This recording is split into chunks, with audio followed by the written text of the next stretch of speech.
বাংলাদেশের সর্বশেষ গুরুত্বপূর্ণ আপডেট সংবাদে আপনাকে স্বাগত। শুরুতেই সংবাদ শিরোনাম, পরে বিস্তারিত। শুরুতেই জানাবো, গোপন বৈঠক থেকে 18 আওয়ামী লীগ নেতা গ্রেপ্তার। কক্সবাজার শহরের কলাতলী ইউনিয়ন রিসোর্ট নামে একটি হোটেল থেকে 18 জন ইউপি সদস্যকে গ্রেপ্তার করেছে পুলিশ। তারা সবাই কক্সবাজারে বিভিন্ন ইউনিয়ন পরিষদের সদস্য।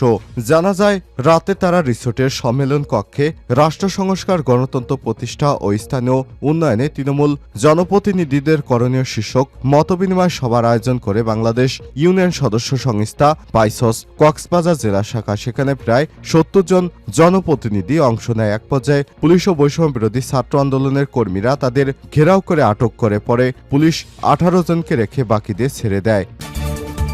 এরপর জানাবো, সিন্ডিকেট থেকে বাঁচতে নতুন পদক্ষেপ নিচ্ছে সরকার। পণ্যের বাড়তি দামের কারণে ভোক্তার রীতিমতো বোবাকান্না চলছে। এরই মধ্যে আগামী মার্চে শুরু হচ্ছে রমজান। এই মাসকে ঘিরে এক শ্রেণীর অসাধু ব্যবসায়ী মাথাছাড়া দিয়ে উঠেছে। কারসাজি করে করমার্জিন পণ্যের বাড়তি মুনাফা করতে থাবা বসিয়েছে তারা। সিন্ডিকেট করে 4 মাস আগ থেকেই বাড়াচ্ছে দাম। এমন পরিস্থিতিতে এখন থেকেই এক প্রকার বিচলিত সরকার। ফলে বাজার নিয়ন্ত্রণে কঠোরতা কমিয়ে ব্যবসায়ীদের সঙ্গে সমঝোতার সিদ্ধান্ত নেওয়া হয়েছে।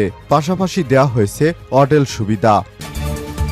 এদিকে হাসিনা নির্যাতন, লুটতরাজের কারণে আওয়ামী লীগের পতন হয়েছে বললেন মাসুদ সাইদি। স্বৈরাচার শেখ হাসিনার অত্যাচার, নির্যাতন, লুটতরাজের কারণে আওয়ামী লীগের পতন হয়েছে। তার দুঃশাসনের কারণে শেখ মুজিবকেও মানুষ আজ অসম্মান করে বলে মন্তব্য করেছেন মাসুদ বিন সাইদি।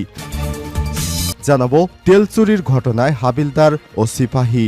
এক হাবিলদার 3 সিপাহী চট্টগ্রাম রেলওয়ের তেল চুরি গল্পের কুশীলব। বেশ পরিপাটি এই নাটকের মঞ্চায়নও করেছিলেন তারা। এ ব্যাপারে সিসি ক্যামেরায় ধরা পড়েছে তাদের এই গ্যালন গ্যালন তেল চুরির ঘটনা। এ বিষয়ে গুরুত্বপূর্ণ সংবাদ জানাবো, বন্ধুরা সঙ্গেই থাকুন। এদিকে আদানিকে $173 মিলিয়ন পরিশোধ করবে বাংলাদেশ। বাংলাদেশের বিদ্যুৎ উন্নয়ন বোর্ড পিডিবি নিরবিচ্ছিন্ন বিদ্যুৎ সরবরাহ বজায় রাখতে আদানি পাওয়ারকে $173 মিলিয়ন পরিশোধের জন্য নতুন ঋণপত্র এলসি ইস্যু করার সিদ্ধান্ত নিয়েছে। ভারতীয় সংবাদ মাধ্যম ইকোনমিক টাইমস জানিয়েছে, এই এলসি ইস্যু করেছে বাংলাদেশ কৃষি ব্যাংক, যেখানে ভারতের পক্ষ থেকে অংশ নিচ্ছে আইসিআইসিআই ব্যাংক। এই দুটি আদানি পাওয়ারের জন্য পিডিবির তৃতীয় এলসি, কারণ আগের এলসিগুলো বিদ্যুৎ ক্রয় চুক্তির শর্ত পূরণে সামঞ্জস্যপূর্ণ ছিল না। এবং সর্বশেষ জানাবো, ট্রাম্প প্রেসিডেন্ট হয়, বাণিজ্য শুল্ক নিয়ে ভারত উদ্বিগ্ন। নতুন মার্কিন প্রেসিডেন্ট ডোনাল্ড ট্রাম্পের আমলে যুক্তরাষ্ট্র ভারত কৌশলগত সম্পর্ক জোরদার হলেও বাণিজ্য শুল্ক নিয়ে উদ্বেগের রয়েছে নয়াদিল্লি। তবে বিশ্লেষকেরা বলছেন, রাশিয়ার ব্যাপারে ট্রাম্প কম সংঘাতমূলক মনোভাব পোষণ করলে ভারতও লাভবান হতে পারে। একই কথা, নয়াদিল্লি বাণিজ্য সম্পর্কের অস্থিরতার জন্য প্রস্তুত আছে, যা ট্রাম্প আমেরিকা ফার্স্ট এজেন্ডায় প্রভাবিত হতে পারে। সামাজিক যোগাযোগ মাধ্যম প্ল্যাটফর্ম টুইটার এক পোস্টে অভিনন্দন বার্তায় ভারতীয় প্রধানমন্ত্রী নরেন্দ্র মোদী ট্রাম্পের বন্ধু বলে নিজেকে অভিহিত করেছেন। তিনি বলেন, ভারত যুক্তরাষ্ট্রে আরও শক্তিশালী করতে আমাদের গ্লোবাল অ্যান্ড স্ট্র্যাটেজিক পার্টনারশিপ নবায়নের অপেক্ষায় আছি। প্রিয় দর্শক, এতক্ষণ শুনছিলেন সংবাদ শিরোনাম, এবারে বিস্তারিত। তবে তার আগে বন্ধুরা, অনুরোধ থাকবে এই সংবাদটিতে একটি লাইক দিন। এই চ্যানেলে আপনি নতুন হয়ে থাকলে আমাদের সংবাদটি দেখতে দেখতে চ্যানেলটি সাবস্ক্রাইব করে রাখুন। কমেন্ট করে বন্ধুরা আপনার মূল্যবান মতামত জানিয়ে দিন আপনি বিশ্বের কোন দেশ থেকে বা বাংলাদেশের কোন স্থান থেকে আমাদের সংবাদটি দেখছেন এবং শুনছেন। এবারে বিস্তারিত। গোপন বৈঠক থেকে 18 আওয়ামী লীগ নেতা গ্রেপ্তার। কক্সবাজার শহরের কলাতলী ইউনিয়ন রিসোর্ট নামে একটি হোটেল থেকে 18 জন ইউপি সদস্যকে আটক করেছে পুলিশ। তারা সবাই কক্সবাজারের বিভিন্ন ইউনিয়ন পরিষদ সদস্য। শুক্রবার 8 নভেম্বর রাতে ইউনিয়ন রিসোর্টে সম্মেলন কক্ষে গোপন বৈঠক করার সময় তাদের আটক করা হয়।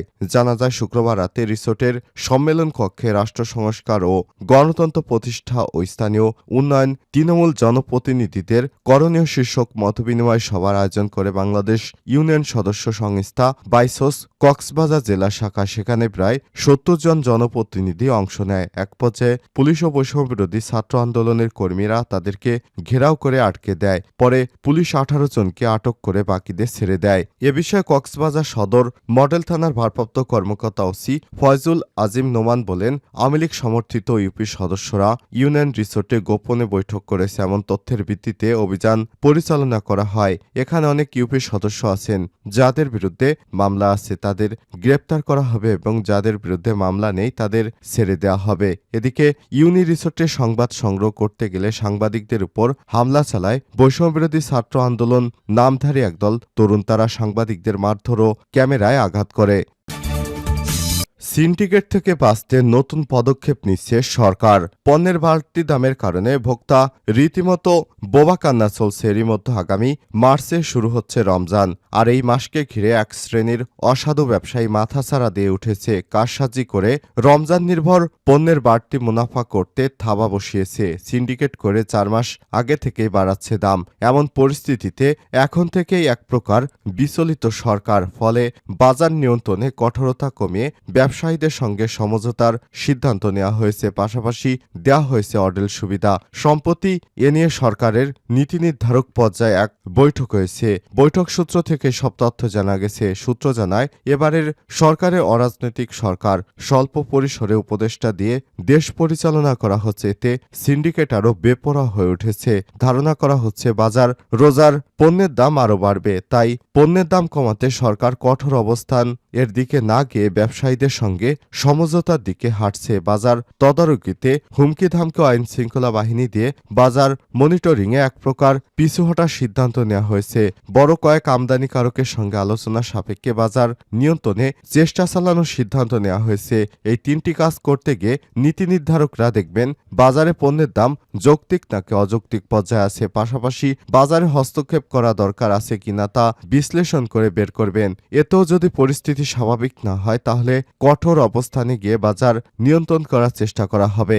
এছাড়া পণ্যের দাম সহনীয় করতে কঠোরতায় না গিয়ে সরকার ব্যবসায়ীদের নানা ধরনের সুবিধা দিচ্ছে। পণ্য আমদানি এলসি মার্জিন উঠিয়ে দেওয়ার পরিকল্পনা করছে। ব্যাংক থেকে যে কোনো পরিমাণ ঋণ নিয়ে ব্যবসায়ীরা পণ্য আমদানি করতে পারবেন। এজন্য পর্যাপ্ত ডলার সরবরাহ নিশ্চিত করা হচ্ছে। এছাড়াও ইতিমধ্যে কিছু পণ্যের আমদানি শুল্ক কমানো ও শূন্য শুল্ক সুবিধা দেওয়া হয়েছে। এতে আমদানি খরচ কমলেও বাজারে দাম কমছে না। সরকারি দেয় সব সুবিধা চলে যাচ্ছে ব্যবসায়ীদের পকেটে। এদিকে বাজার শৃঙ্খলা ফেরাতে জাতীয় ভোক্তা অধিকার সংরক্ষণ অধিদপ্তর সহ বাণিজ্য মন্ত্রণালয় টাস্কফোর্স অভিযান পরিচালনা করছে। ট্রেডিং কর্পোরেশন অব বাংলাদেশ এর মাধ্যমে ভর্তুকি মূল্যে পণ্য বিক্রি কার্যক্রম পরিচালনা করা হচ্ছে। ভর্তুকি মূল্যে বিক্রি করা হচ্ছে কৃষি পণ্য। এরই মধ্যে রোজা শুরু 4 মাস আগে সিন্ডিকেটের কারসাজিতে রোজা নির্ধারিত পণ্যের দাম বাড়তে শুরু করেছে। খুচরা বাজারে বিক্রেতাদের সঙ্গে কথা বলে জানা গেছে খুচরা পর্যায়ে প্রতি কেজি ছোলা মানভেদে বিক্রি করা হচ্ছে 130 থেকে 140 টাকা দরে, যা 7 দিন আগে বিক্রি করা হয়েছে 125 থেকে 130 টাকা। সপ্তাহের ব্যবধানে এই পণ্যটির দাম বেড়েছে 5 থেকে 10 টাকা। পাশাপাশি 7 দিনের ব্যবধানে সব ধরনের ভোজ্য তেলেরও দাম বেড়েছে। বিক্রেতারা জানান প্রতি লিটার খোলা সয়াবিন বিক্রি হচ্ছে 165 টাকা দরে, যা 7 দিন আগে 160 টাকা দরে ছিল। বোতলজাত প্রতি লিটার সয়াবিন তেল বিক্রি হচ্ছে 167 থেকে 170 টাকা দরে, যা এক সপ্তাহ আগে ছিল 165 থেকে 170 টাকা দরে। এছাড়াও 2 লিটার বোতলজাত সয়াবিন তেল বিক্রি করা হচ্ছে 340 টাকা দরে, যা 7 দিন আগেও 335 টাকা ছিল। হাসিনা নির্যাতন লুটতরাজের কারণে আওয়ামী লীগের পতন হয়েছে বলেন মাসুদ সাঈদী। স্বৈরাচার শেখ হাসিনার অত্যাচার এবং নির্যাতন লুটতরাজের কারণে আওয়ামী লীগের পতন হয়েছে। তার দুঃশাসনের কারণে শেখ মুজিবকেও মানুষ আজ অসম্মান করেছে বলে মন্তব্য করেছেন মাসুদ বিন সাঈদী। শুক্রবার 8 নভেম্বর সন্ধ্যায় পিরোজপুর প্রেস ক্লাবে এক মতবিনিময় সভায় তিনি সব মন্তব্য করেছেন। মাসুদ সাঈদী বলেন, বিগত 15 থেকে 16 বছরে এই এলাকায় 3 জন জাদ্রেল এমপি ও সরকারের গুরুত্বপূর্ণ মন্ত্রী থাকলেও এলাকার মানুষের জন্য দৃশ্যমান কোনো উন্নয়ন করেননি।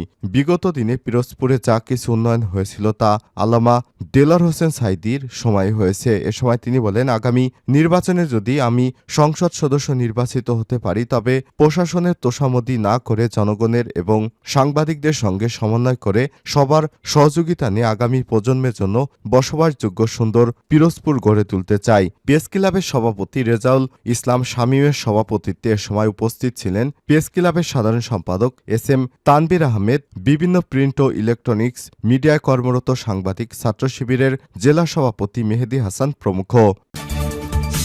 রেলের তেল চুরিতে হাবিলদার ও সিপাহী, এক হাবিলদার 3 সিপাহী চট্টগ্রাম রেলওয়ের তেল চুরি গল্পের কুশীলব। বেশ পরিপাটি এক নাটকের মঞ্চস্থ করেছিলেন তারা।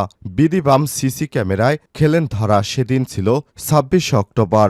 ভোরের আলো ফুটেছে কেবল। আলো আধারিতে চট্টগ্রাম গুডস পার্টস ইয়ার্ডের একটি ওয়াগনার থেকে গ্যালনে গ্যালন তেল চুরিতে লেগে পড়েন ওরা ৪ জন। তেল নিয়ে মজুত করেছেন পাশের ঝোপঝাড়ে। ফুটেজে পরিষ্কার ৪ জনের মুখ। সেখানে দেখা যায় ঘরের ইঁদুরি কাটছে, ঘরে শীত। এর মধ্যে একজন রেলওয়ে নিরাপত্তা বাহিনী আরএনবি সিপাহী মাহমুদুল হাসান। তিনি জিপিজিওতে কাটিয়েছেন ৯ বছরের বেশি সময়। এরপর ২০২২ সালের মার্চে রেলওয়ে পূর্বাঞ্চলের সদর দপ্তর চট্টগ্রাম সিআরবিতে বদলি করা হয় তাকে। মাহমুদুলের সঙ্গে সেই সময় বদলি করা হয়েছিল সিজিপিওর ১৪ বছর চাকরি করা আরেক সিপাহী শহীদুল ইসলামকেও। তবে ২ জনকে সিআরবিতে থাকতে হয়নি বেশি দিন। চেষ্টা তদবিরে বছরে না পেরোতেই ২ সিপাহী সিজিপিওতে ফেরেন বীরদর্পে। সেখানে ফিরেই তেল চুরির পুরনো নেশায় মাতেন তারা। ৪ চোরের বাকি ২ জন ছিলেন রেলওয়ের নিরাপত্তা বাহিনীর সদস্য হাবিলদার আমিনুল হক ও সিপাহী মোহাম্মদ কাউসার। তারাই রেলওয়ে থেকে তেল চুরি করেছে।